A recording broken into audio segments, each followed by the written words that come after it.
Good morning. It's a beautiful day here.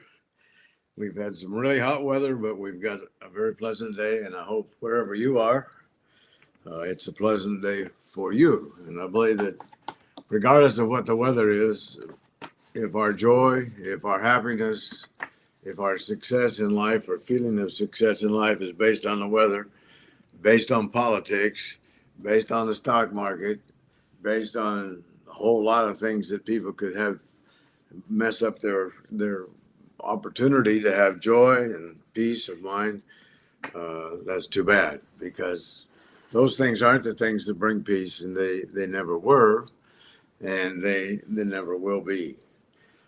Some weeks back, couple 3 weeks back, probably, told all of you that I had been sent a copy of a book.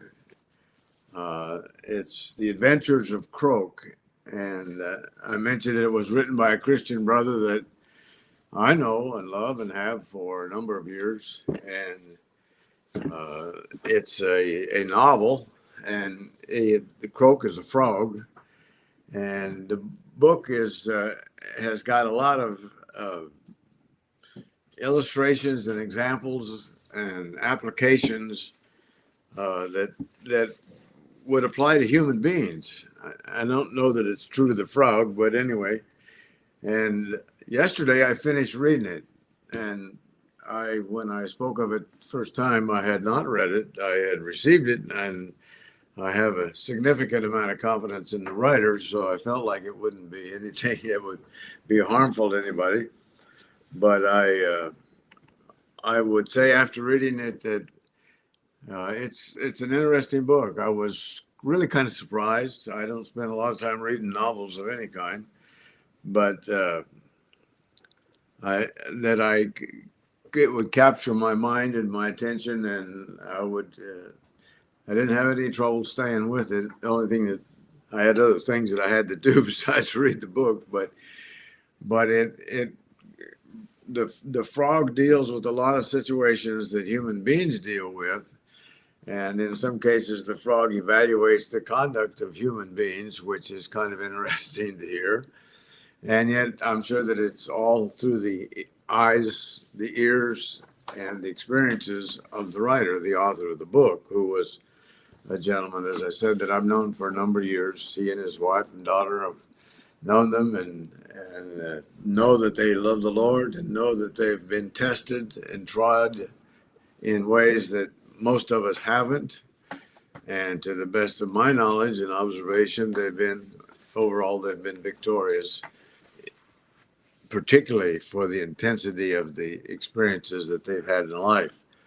So I believe that what he shares in the book through a frog by the name of Croak, Croack, which is different spelling for croak for me, but what he shares with us is interesting.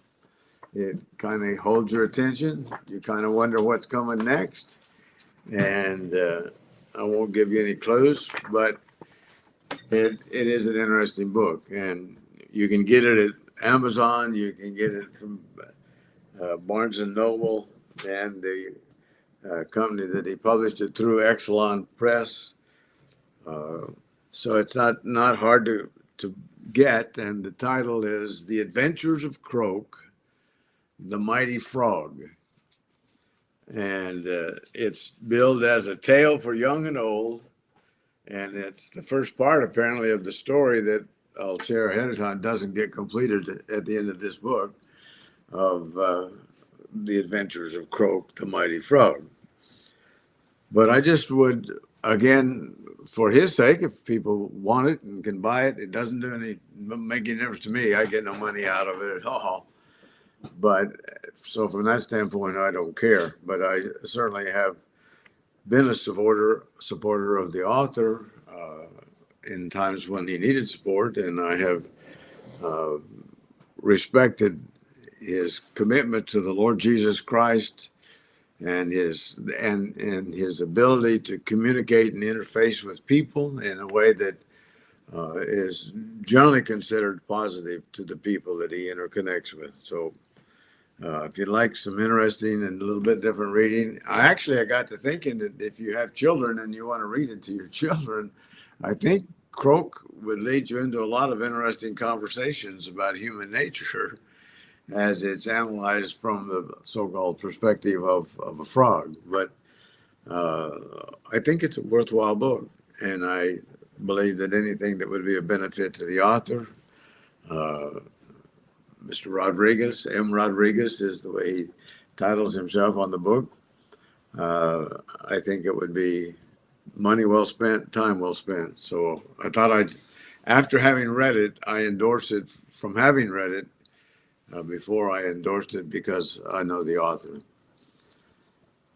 We're going to continue with what we've been on for a good while, and I think I'm about through with it. But we started out in 1 Samuel chapter 15, and we started out with the sad fact that Solomon, King Solomon, the first king of Israel, was told by God before he was told that God was not going to extend his kingdom any further. He was told, as he was confronted by Samuel the prophet, and he had been told by God to go and do something that he hadn't done. And then when Samuel showed up, he told Samuel that he had done it. And then Samuel asked him, well, part of what he was supposed to do was kill all the animals. And Samuel asked him, what means the bleating of the sheep in my ears? Because he could hear sheep when they've been disturbed and pushed around, and cattle, if they've been separated from each other and pushed around, they bleat or they low, depending on what you're talking about. And Samuel could hear that they hadn't killed all the animals, and they were supposed to kill all the animals. And so then, in justification for not killing the animals, Saul came up with the excuse that they saved the best of the animals because they were going to offer them as sacrifice to God. And of course, God had authorized that Israel bring animal sacrifices to cover their sins as an aid to try to illustrate for them and for us as we read about it that all of mankind sins. All of mankind, if they're going to be right with God and have a relationship with God, their sins have to be paid for. And God made provision to pay for them in the person of the death, burial, and resurrection of the Lord Jesus Christ, which in Samuel and Solomon's day hadn't happened yet, but it was prophesied that it would happen, and it will happen, and it did happen, and it has happened. And so, but this animal that was chosen for being blameless and without blemish was killed to cover the sins, a type and a shadow that pointed to what John the Baptist said of the Lord Jesus Christ, behold the Lamb of God that takes away the sin of the world. But I don't think Saul was getting the picture. And of course, the point or the subtitle of what we've been going over for the last 20 weeks, or actually not 20 weeks, probably 10 weeks, has been the fact that it's better to obey God than to disobey God and try to justify it with anything, but even justify it with such a thing as bringing an animal sacrifice, that it's better to obey than to bring sacrifice. And that found very clearly in 1 Samuel 15:22. Samuel said to Solomon, as the Lord has great delight in burnt offerings and sacrifices, as in obeying the voice of the Lord. Behold, he asked the question, Samuel did, and then he answers the question. Behold, to obey is better than sacrifices, and to heed or listen, pay attention to what God tells you, to heed is better than the fat of rams offered for sacrifice. And then the contrast between what is obeying or to obey God identifies as rebellion against him. So in verse 23, 1 Samuel 15:23, Samuel goes on to say, for rebellion against what God tells you to do, rebellion is as the sin of witchcraft. Witchcraft is someone that is falsely and deceivingly tries to convince people that it has access to Satan, I guess, and in some cases possibly worships Satan. But rebellion is as the sin of witchcraft, and stubbornness is as iniquity and idolatry. And then the conclusion, the reaping for Saul, Samuel states, stubborn because you have rejected the word of the Lord, he also has rejected you from being king. And we spent time looking at 1 Corinthians 10, 6 to 11, that gives some detail as to why the things that like that were written for our learning and for our example. And Romans 15:1, we've looked at that passage numbers of times, but whatever things that were written before is written for our learning, that we through patience and understanding of the scriptures might have hope. So we looked at Saul for quite a while. We looked at King David for a long while, and we're approaching the end. I don't know whether I'll finish today, but I might. But we're studying primarily out of 2 Samuel, and basically the chapters 14, 15, 16, 17, 18, some of 19, is right at the end where King David is older. He's a king. His children are growing and some are grown. And the reaping in his life continues, and it's pretty powerful reaping. It's reaping that would bring heartache to any parent that was worth the name parent. It was something that he recognized that he deserved because he earned it. He bought it with his own sinful conduct, because he didn't really learn, even though I'm sure he was aware of Saul's life and Saul's sin against God. He didn't learn from it, and he committed adultery and then parlayed it into multiple murder. And then he married the woman that he committed adultery with, and they had a child, and he pled with God that it would live, but God said part of the consequences, the reaping for his sin, was it would die. And it did die.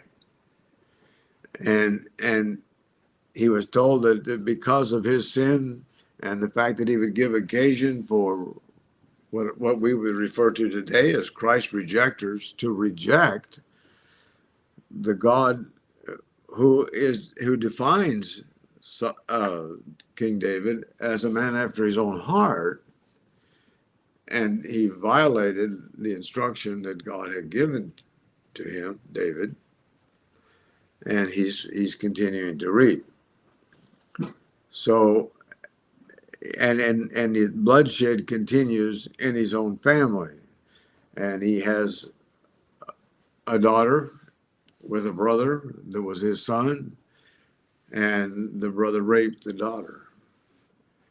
And then we've had the situation, and we've spent time with it, and I'm not spending time with it, I'm just quickly reviewing, but where the brother of the woman that was raped has killed his brother who raped her. And we talked about in the last time we were together on Tuesday night, I think, and Sunday prior, about the fact that King David at that point in his life didn't seem to feel compelled to do anything when that kind of thing took place in his own family. He should have done something, but he didn't. And we looked at what the Mosaic Law outlined as parameters for dealing with that kind of a situation. And so he's separated from Absalom, his son, because he's the one that killed his brother Amnon, and so they've been separated, and David has grieved. And so in 2 Samuel 14, Joab, uh, King David's, I don't know whether he'd be called a captain or the head of his armed forces anyway, hires a woman to present a story to King David and then lead him into the conclusion that really he should invite Amnon, who was running because he had thought that he was going to be, his life would be taken out probably by, I don't know who he thought would do it, but I assume he thought David would do it. And so the lady from Tekoa does go, and she does talk, and so David invites his son to come back, but tells him, "I don't want to see you. You come back to Jerusalem. You want that area, but don't." And so he comes back, and then in middle part of chapter 14 and on, Absalom begins to win the heart of the nation Israel away from David. And then in chapter 16, 15, and verse 13, King David flees Jerusalem. And that's what we're going to look at a little bit this morning. And Absalom takes over, and he has a plan for assassinating his father. And his Absalom is advised by a counselor that there were women left behind in Jerusalem when King David left, that he'd left to take care of the place, that were his concubines. And the advice was that Absalom take those women and lie with them sexually in the sight of all Israel. And so in chapter 16 and verse 22 of chapter 16, we read that they pitched a tent for Absalom on the top of the house. So, and this was in fulfillment of a prophecy that God gave to David from Nathan, or through Nathan the prophet, that what David had done in committing adultery with another man's wife, and then killing the man so that he could marry the woman, so that the child would be considered his, that David did it in secret, but God would have that happen to him in the sight of all the nation. And so that's what happens in 2 Samuel chapter 16 and verse 22. They build a tent on top of the house, and we read that Absalom went into his father's concubines in the sight of all Israel. And the man who gave him that advice was a man by the name of Ahithophel, which he gave in those days, and he was an advisor and one who was inquired at the oracle of God. So all the advice of Ahithophel, both with David and with Absalom, was considered to be wise advice, good advice. So that's kind of what we're working with.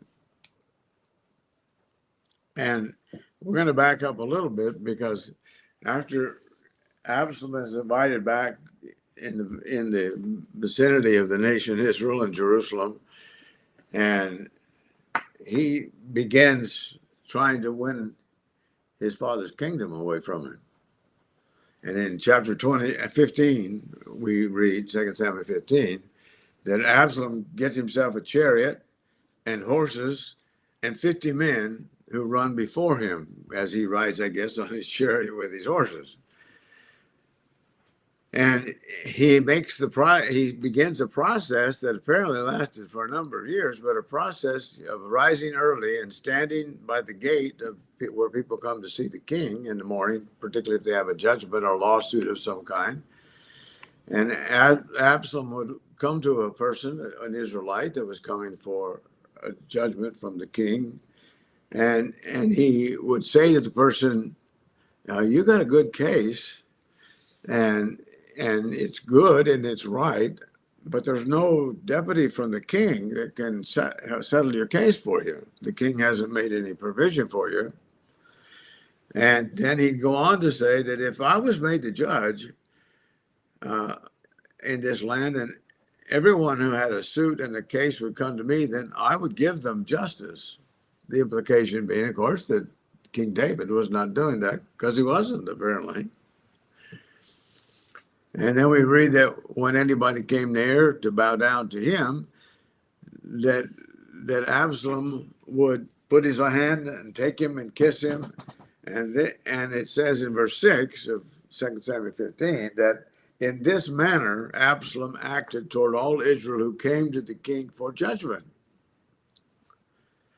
And then the next sentence says, so, or in this way, so Absalom stole the hearts of the men of Israel. And he did that, as I said, over an extended period of time. Verse 7 says, now it came to pass after 40 years that Absalom said to the king, and one of the things that I think is clear, and I'm hoping that all of us, all of you, I have, and have done it repeatedly, but are reading back through this account, other accounts that are similar, and for ourselves, because just because I read through it, just because I say whatever I got from it, that I got from it, doesn't mean that you got it. Except you got it from me, which is may or may not be good, depending on whether I got it right. And my encouragement is for all of us to study to show ourselves approved unto God, workmen that need not be ashamed. The implication there very strongly is that if you don't study to make yourself approved unto God, someday you will be ashamed. Someday you'll be ashamed. Susie and I were talking the other day. We know some people that we've known, I've known at least three generations of some families. And the third generation back, grandparents of people, they came out of man-made religion because they saw the truth that God isn't building a denomination. He isn't building a sect. He isn't incorporating the theology of the Mosaic law into the theology of the church, which is Christ's body. And he certainly isn't incorporating paganism and its practices into the function of the church, which is Christ's body. And they, in the third generation, some people that I know have let it be known, I'm told, that they've been enlightened. And now they're turning around, going back and becoming friendly and with man-made religion and sectarianism and worldliness, and in some cases adding paganism to the theology of what they understand to be the church. That's not enlightenment. That's blindness. It's like what the nation Israel itself is doing, when it's described by the Apostle Paul, blindness in part has happened to Israel until the fullness of the Gentiles come in. But they're not enlightened at this point. They're blind. They become blind. And the nation Israel, going about to establish their own righteousness by keeping the law, have not achieved the righteousness of God. But Absalom was actually in the process of blinding people, because David was the king. God had appointed him king. God had also promised him an everlasting kingdom and had told him that ultimately a descendant of his was going to sit upon the throne of David, and of his kingdom there would be no end. And so if someone was trying to usurp David's position as king, who was not in the lineage that God had established to be the descendant through whom all nations of the earth would be blessed, and who would sit on the throne of his father David in a kingdom that would have no end, he's got a problem. And he's succeeding not in enlightening Israel, but really in blinding Israel. And so he goes to David, or sends word to David. I don't know that he went or not, but and he tells him that he needs to go to Hebron and pay a vow that he made to the Lord. And the vow was in verse 8 of chapter 15 of 2 Samuel, for your servant took a vow that when he was in Geshur in Syria, saying, if the Lord indeed brings me back to Jerusalem, then I'll serve the Lord. Well, I would think at that point, David would start asking some questions. What did you vow? If it's a broad thing as you're going to serve the Lord, how do you intend to serve the Lord? If he said, well, I intend to go to war against you and assassinate you and then take over your throne, then I don't think that, excuse me, I don't think that King David would have said what he said in verse 9 of 2 Samuel 15 when he says, go in peace. And he arose and went to Hebron. I don't think David would have done that. I don't know that David knew, but I would think that after all those years, that David would know that Absalom, was winning the hearts of the people of Israel away from King David. I would think he would have known that. And he did love Solomon and David, and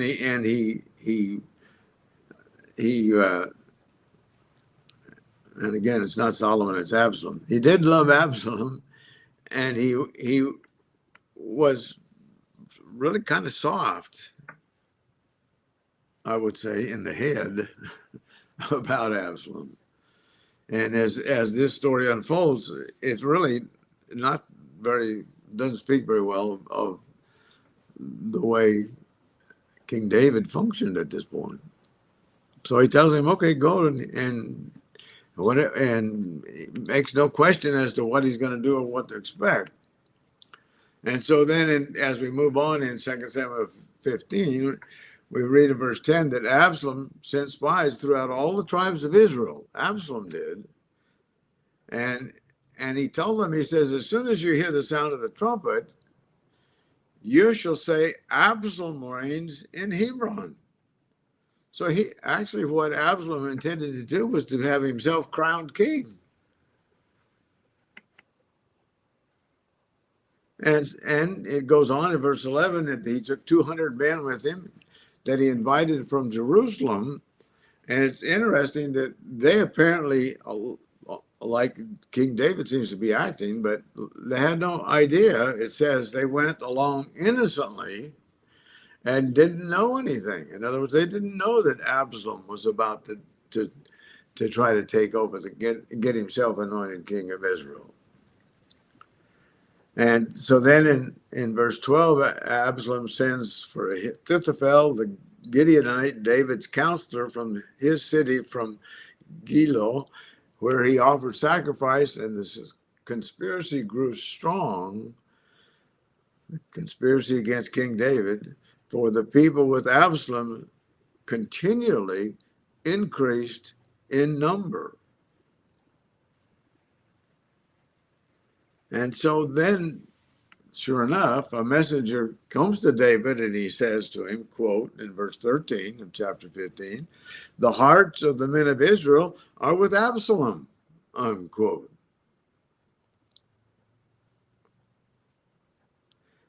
And again, I don't see why David, who had the promise from God that he had, other than I believe that when you violate your conscience and you sin against God in the ways that David did, you really hurt yourself more ways than you think. Because David is the king. He's been forgiven his sins. He's still having to face the reaping that are the consequences of sin that everybody does then and does now today. And so when the messenger comes and tells him, "Hey, Absalom's the hearts of the men of Israel are with Absalom as king," David sends his servants that were with him at Jerusalem, and he says, "Arise and let us flee. Let's run." This is 2 Samuel 15 and verse 14. David says, "Let's flee, or we shall not escape from Absalom." I would have thought he'd have gathered his fighting men together and said, "Let's go, guys. I don't know what Absalom thinks he's, or how or why he thinks what he's doing is fulfilling the vow to the Lord, but it's not. And I know what God told me, and I know what he promised me, and I know that in essence he knew, it says later on in the chapter, that it's going to happen because God is merciful and God is forgiving, and I have been forgiven." But he doesn't respond that way. He says, "Arise and let us flee, or we shall not escape from Absalom. Make haste to depart, lest he overtake us suddenly and bring disaster upon us and strike the city with the edge of the sword." That's not consistent with David's position in Israel. But the king's servants said to the king in verse 15, "We're your servants, ready to do whatever the Lord, the king, commands." And I would understand that if that man will get your sword and get your armor and let's gather all the fighting men together I can, which he could, they would have done it. And then the king went out, we're told, in other words, he went out with his household after him. And he left 10 women, concubines, to keep the house. And the king went out in verse 17 and all the people with him and stopped at the outskirts of the town. And all his servants passed before him, and the Cherethites and the Pelethites and the Gigatites, 600 men followed him from Gath, passed before the king. So he had an army. It wasn't that he couldn't have done something different, but that's what he chose to do. And so everybody that's with him and all the country, verse 23, of chapter 15, all the country wept with a loud voice. And the king himself also crossed over at the brook Kidron, and all the people crossed over toward the way of the wilderness. In other words, they and their stuff are walking out of Jerusalem, leaving the king's house, the capital, and going in the wilderness. And they're all weeping and going along. And there was Zadok also, and all the Levites with him, bearing the ark of the covenant of God. So they're carrying the ark. And they set down the ark of God, and Abiathar went up and all the people and had finished crossing over the city. And then the king said to Zadok, "Carry the ark of God back to the city." And it's interesting what King David says, but it's sad too, really.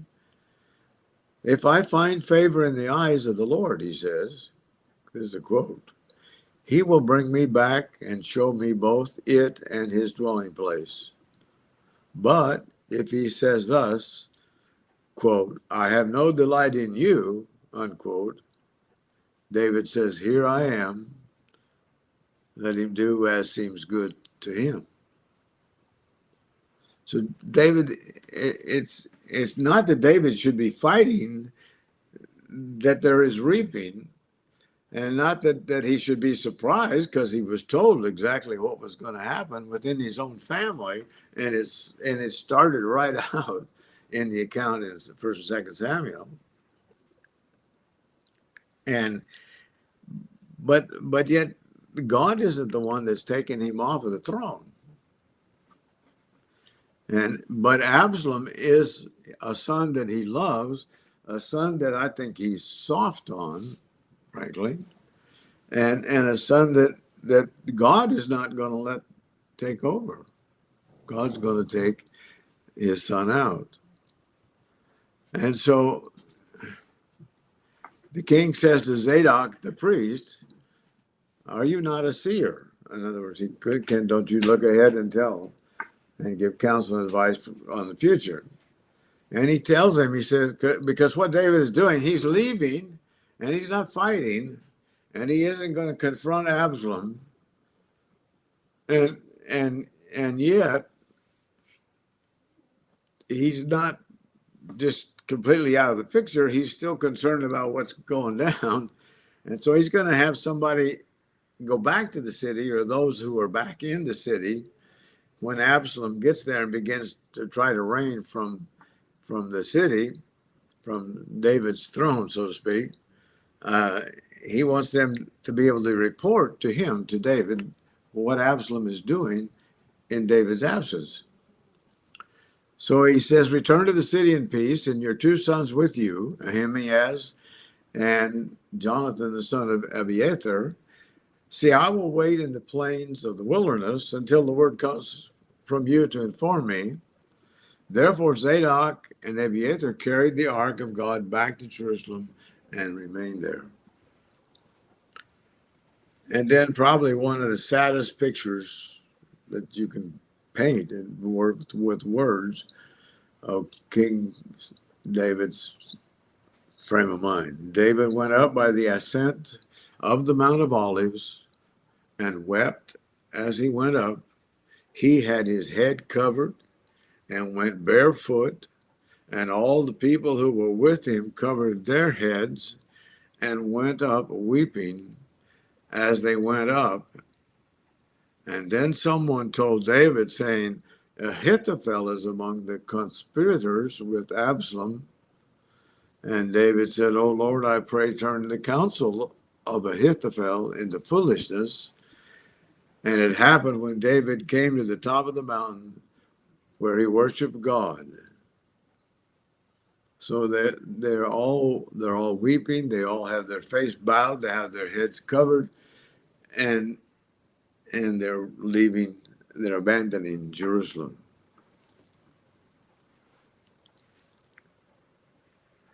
And yet, when David gets to the top of the mountain, he worships God. And Hushai the Archite came to meet him with his robe torn and dust on his head. And David said to him, "If you go with me, you become a burden to me." And then he asked him, Hushai,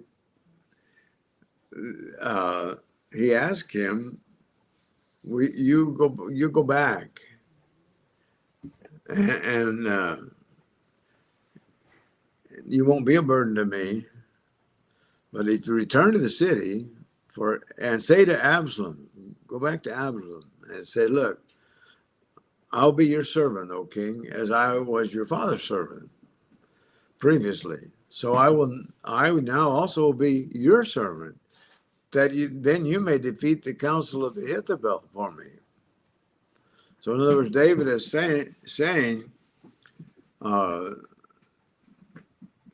to Hushai the Archite, that if you go back and tell Absalom that you'll be a servant to him as you've been a servant to me, then you can defeat the counsel that he's getting from Ahithophel, if it's good counsel, and also be a part of letting David know what's going on.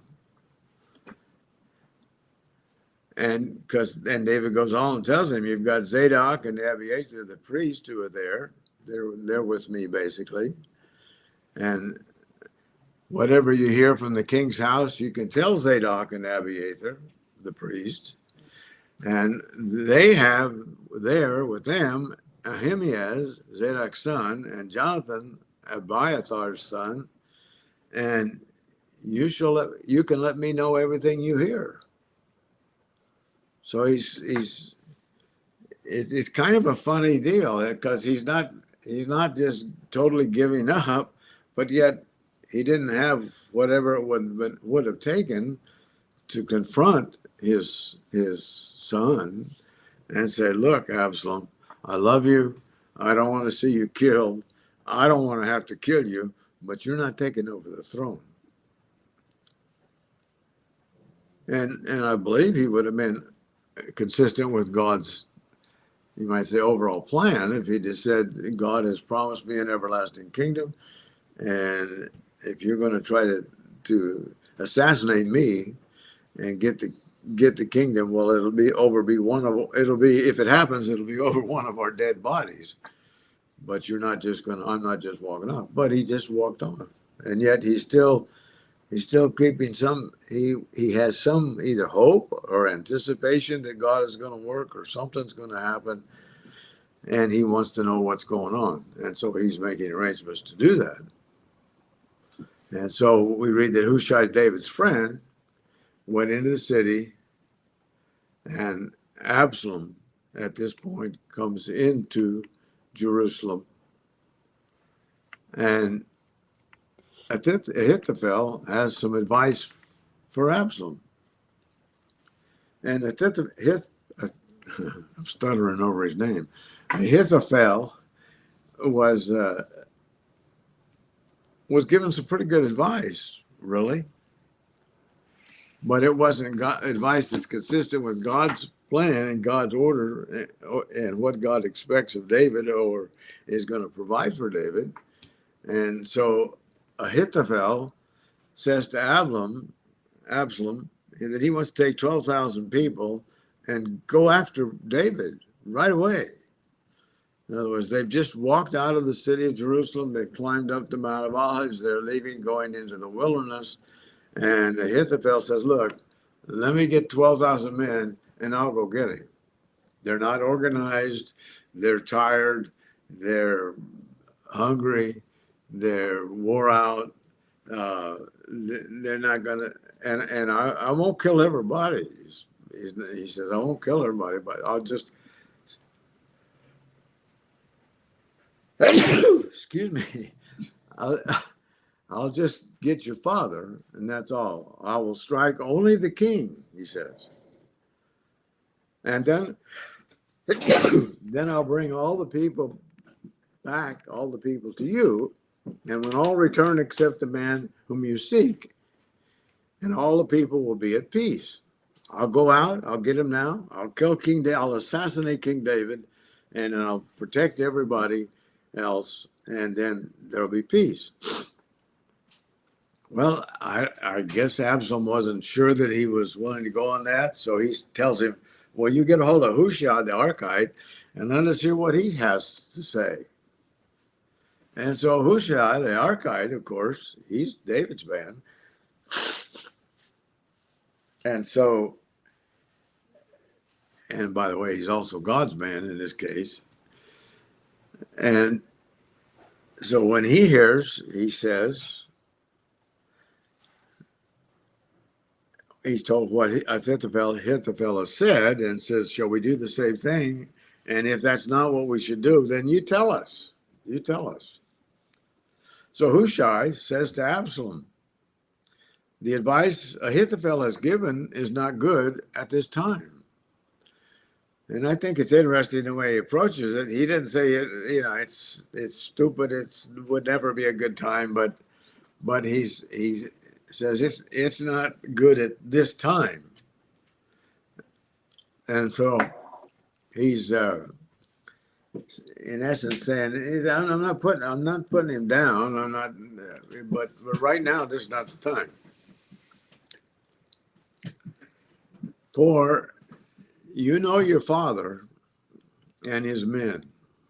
So now he's gonna get some advice, Hushai, and he tells him what kind of a man his father was. And he was a warrior, he was a fighter. And so that's what he reminds him. You know your father and his men. They're mighty men. So he's got 600 mighty men, and your father, and they're a tough bunch of people. And they're right now, they're enraged in their minds. They're angry because they're leaving the city, like a bear robbed of her cubs in the field. And your father's a man of war, and your father will not camp with the people. So he's basically saying, okay, that's not a good idea, because David's not going to be with the people. You're going to have to find him. He's not going to be that where you can just walk out and get him. And he says in verse 9 of 2 Samuel 17, surely by now he's hiding in some pit or in some other place. And it will be the same with them, or that when some of them are overthrown at first, that whoever hears it will say there's a slaughter among the people following Amnon. So in other words, if you try to do that at this time, you'll go out there. Some people will get killed at the beginning because those 600 men aren't just going to lay down and die. And then they'll send the word out that there's a slaughter among the people that are following you. And that won't be good. That won't work.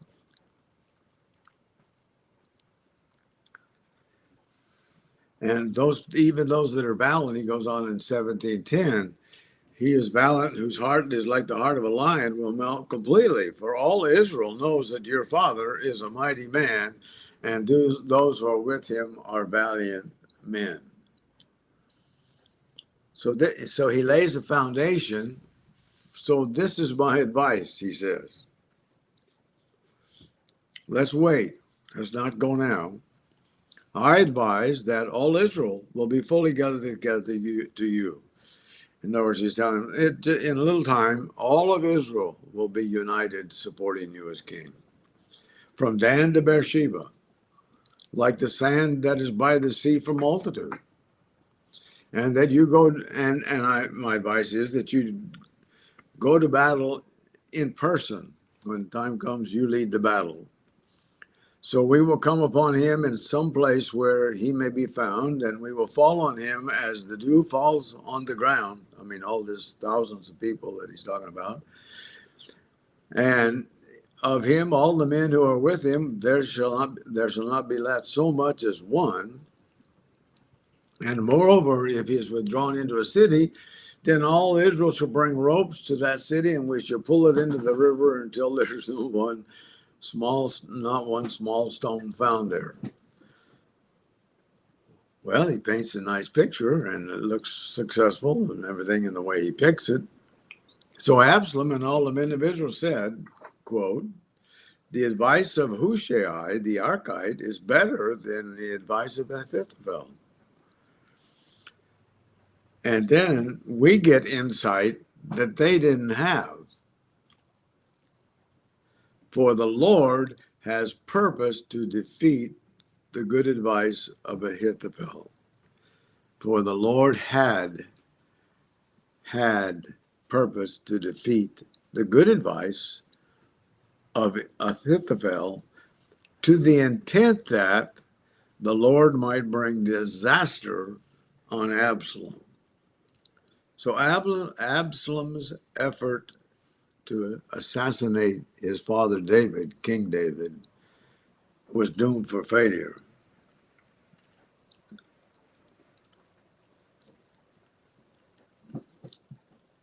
And so then in verse 15, Hushai said to Zadok and the Abiathar the priest, thus and so Ahithophel advised Absalom and the elders of Israel, and thus and so I have advised.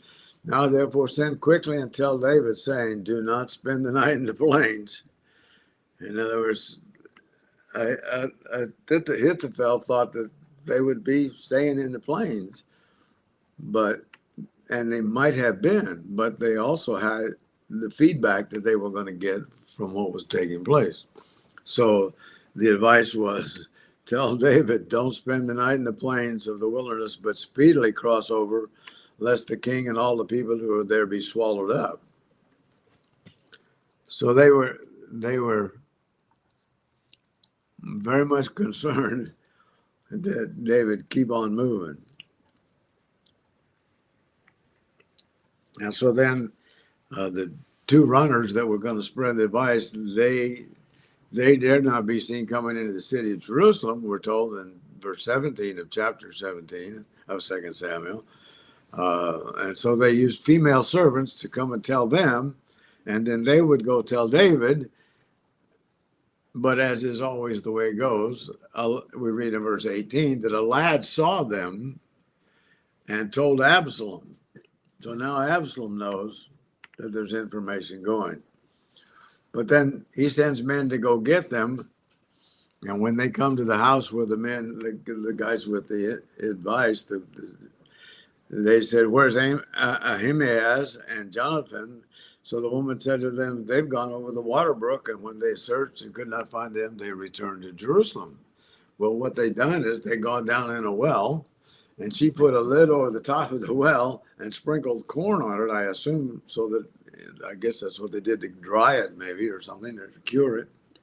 And tells them this story that they went across the river, and they don't find them, of course, because they're in the well.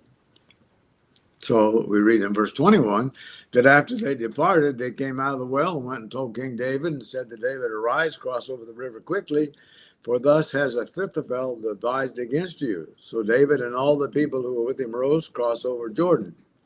By morning light, not one of them was left who had not gone over the Jordan. That's interesting that when Ahithophel, who was actually Absalom's counselor, apparently, primary counselor, when he found out that his advice was not followed, he saddled a donkey, rose and went home to the house, to his city, and he put his household in order and hanged himself and died. And he was buried in his father's tomb. So he'd actually given them good advice, but they hadn't taken it. I want to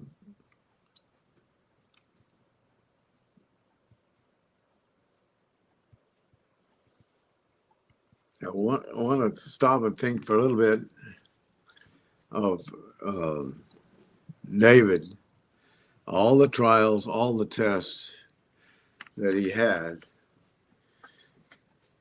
and while where we are and where I'm jumping from, it looks like it may turn out all right for him. But all of the heartache, all of the reaping, all of the downtime, and yet David writes beautiful, excuse me, Psalms. And I'm going to look at just a couple of them. In Psalms 3, a psalm of David when he fled from Absalom, his son. Here's a psalm that David wrote at the time that he was reaping for the sins that he'd committed earlier in his life. And so it's what we're reading about right now. And so he in the Psalms, Psalm 3, verse 1, Lord, how they have increased who trouble me. Yeah.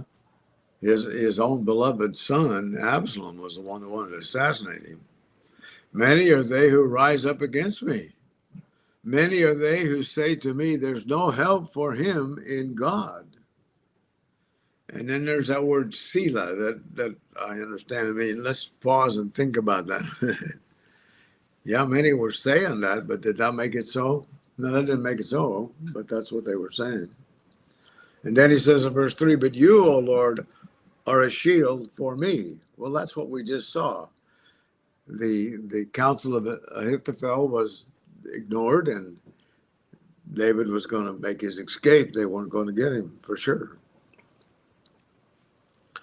My glory and the one who lifts up my head. I cried to the Lord with my voice. Remember, we read about them going up the backside of the mountain, weeping with their heads down, their heads covered. But you, O Lord, you are a shield for me, my glory, and the one who lifts up my head. I cried to the Lord with my voice, and he heard me from his holy hill. Think about that. Selah. I lay down and slept. I woke, for the Lord sustained me. So, yeah, they kept moving and they crossed the river. And when they got on the other side, David lay down and went to sleep. For the Lord sustained him. I will not be afraid of 10,000s of people who have set themselves against me all around. I won't be afraid, even if it's 10,000. Arise, O Lord, and save me, O my God, for you have struck all my enemies on the cheekbone. You have broken the teeth of the ungodly. Salvation belongs to the Lord. Your blessing is upon your people. And there's that word again, Selah. Think about it. Think about it. So here's David running for his life. I don't know that he would have had to, but that's what he was doing. And God was still protecting him and looking after him. And he's still reaping. And yet David hasn't given up on God. But more important even than that is God hasn't given up on David. And just because God has forgiven David, God hasn't taken away the reaping that God told David that he was going to experience. And it's true with us. Yeah, we sin and there is reaping, and it isn't taken away by repentance. But we can look at it and say, okay, that was then, and I sinned, and I've repented, and I've accepted responsibility for my conduct, and I can go forward and rejoice and rest even in a bad situation. Because if it hadn't been that God was moving the counselors uh, to contradict each other, very likely David would have been killed that night if they'd have taken Ahithophel's counsel. But and there hadn't been anybody send advice to David, don't stay here, keep moving, because they may come after you. So he was able to lay down and sleep and awoke, and the Lord sustained him. And he said, even if it's 10,000, that are going to drag in a city, we're going to drag him in the city into the water, No, they're not. And so, again, his plea in verse 7, arise, O Lord, save me, O my God, for you have struck all my enemies on the cheekbone. You have broken the teeth of the ungodly. Salvation belongs to the Lord. Your blessing is upon your people. And by the way, that's still true for the nation Israel. He also wrote the 23rd Psalm, David, a psalm of David. The Lord is my shepherd, I shall not want. He makes me lie down in green pastures. He leads me beside still waters. Even though we're having to deal with the consequences of sin, maybe in the form of reaping, he can still enable us to have still waters, have peace of mind, have confidence in the Lord, to rest in his hope and his promise. I will never leave you nor forsake you. And that's what you see in King David. Sad to say, we're going to have to stop looking at King David right now because I ran out of time. But we'll look forward to being together this coming Tuesday night, and ask you to hit the like button if you will. And may the Lord bless you. Goodbye.